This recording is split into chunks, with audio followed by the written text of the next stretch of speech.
কমলিনীকে জড়িয়ে ধরে সব সত্যি খুলে বলতে গেলেই পার্বতী দেখে প্রচন্ড ভাবে রেগে যায়। হ্যাঁ বন্ধুরা, এমনটাই দেখা যাবে। তাই সম্পূর্ণ জানতে ভিডিওটিতে লাইক দিয়ে চ্যানেলটি সাবস্ক্রাইব করে দেখতে থাকুন। নতুন পর্বে দেখা যাবে নতুনকে ফোন করে পার্বতী।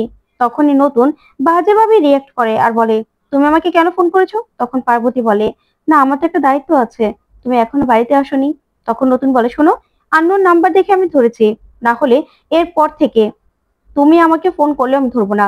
খবরদার, তোমাকে আমি এই অধিকার দেইনি যে তুমি আমাকে ফোন করবে। এই বলে ফোনটা কেটে দিলে ওইদিকে চালাকি করে পার্বতী কমলিনীকে শুনিয়ে শুনিয়ে বলে, হ্যাঁ হ্যাঁ, তোমার জন্য আমি চিন্তা করবো না, তুমি আমার স্বামী। হ্যাঁ চলে এসো, সাবধানে চলে এসো। তখন এই কথা শুনে কমলিনী খুব কষ্ট পায় আর নিজের ঘরে চলে যায়। ওইদিকে দেখা যাবে পার্বতী মনে মনে খুব খুশি হয়। তারপরেই কমলিনীর দেওয়া শাড়িটা পার্বতী পরে নেয়। তখন বসে থাকলেই ওইদিকে বর্ষা তো পার্বতীর সঙ্গে অনেক আড্ডা দেওয়া শুরু করে, সবকিছু জিজ্ঞাসা করে, কথাবার্তা বলা শুরু করে। তখনই পার্বতীকে বর্ষা বলে, আর বলবেন না, আসলে আমার হাজবেন্ড রুদ্র, ও তো সবসময় নতুন কাকু আর আমার শাশুড়িকে নিয়ে আজে বাজে মন্তব্য করতো। ওনা সবসময় বলতো নতুন কাকুর এই বাড়িতে থাকার দরকার নেই, উনি কেন এই বাড়িতে থাকবে? সেই নিয়ে তো মা ছেলের মধ্যে অনেক ঝামেলা, আমরা তো বাড়ি ছেড়ে রাগ করে চলেও গিয়েছিলাম। তখন পার্বতী এই কথাগুলো শুনে মনে মনে বলে, তার মানে আগে যে কথাগুলো শুনতাম সেগুলোই ঠিক, তাই তো? তখন এই কথাগুলো ভেবে পার্বতী বলে, এবার এবার তো আমি চলে এসেছি, চিন্তা করো না, এখন আর এরকম কিচ্ছু হবে না, তোমাদের নতুন কাকু না ওরকম কিছু কোনোদিন করেও নি আমি বিশ্বাস, আর করবেও না। তখন বর্ষা বলে, হ্যাঁ হ্যাঁ, এখন তো নতুন কাকুর বিয়ে হয়ে গেছে, তাই এখন আর আমার আমার বা আমার হাজবেন্ড কারোরই কোনো সমস্যা নেই। ওইদিকে কমলিনী নিজের ঘরে বসে বসে কান্না করছে। তখনই কুর্চি বলে, বৌদি ভাই, তুমি কেন এত কষ্ট পাচ্ছ আমি জানি, তোমার খুব কষ্ট হচ্ছে আমি জানি, কিন্তু তুমি এরকম করো না। দেখো, সিচুয়েশন তো আমাদের হাতে থাকে না। ঠিক তখনই নতুন আসে। তখন নতুন এসেই সোজা কমলিনীর কাছে যায়। তখন কমলিনী নতুনকে দেখে বলে, তুমি এসেছো? তখন নতুন বলে, হ্যাঁ, শুধুমাত্র তুমি বলেছো বলে আমি এসেছি। তখন কমলিনী বলে, কেন, পার্বতী যে তোমাকে ফোন করলো, তুমি তো পার্বতীর সঙ্গে কত ভালো করে কথা বললে, আবার বললে যে তুমি আসছো। তখন নতুন বলে, কে বলেছে তোমাকে এই কথা? আমি তো পার্বতীকে।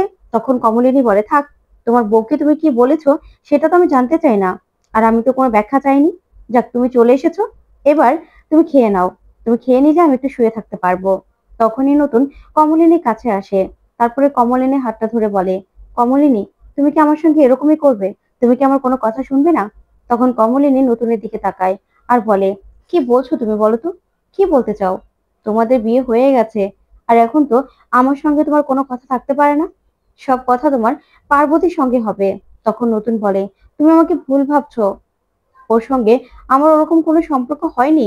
তখন কমলিনী বলে, হয়নি তো হবে, তুমি তো ওকে বিয়ে করেছো, সিঁদুর পরিয়ে দিয়েছো। তখন নতুন বলে, কমলিনী, তোমাকে আমি কতবার বলবো বলো তো, আমি বিয়েটা করিনি, আমি পার্বতীকে সিঁদুরটা পরাইনি। তখন কমলিনী বলে, তুমি না করলে তো আর হবে না, সমাজ সেটা কি মেনে নেবে?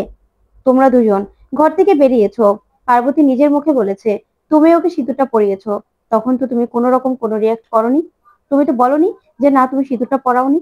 তখন নতুন বলে, কোন সিচুয়েশনে আমি ছিলাম তুমি তো জানো না, ও ভিতরে গিয়ে আমাকে রীতিমতো ব্ল্যাকমেল করেছে, যাতে আমি যেন ওকে ওখান থেকে বের করে আনি।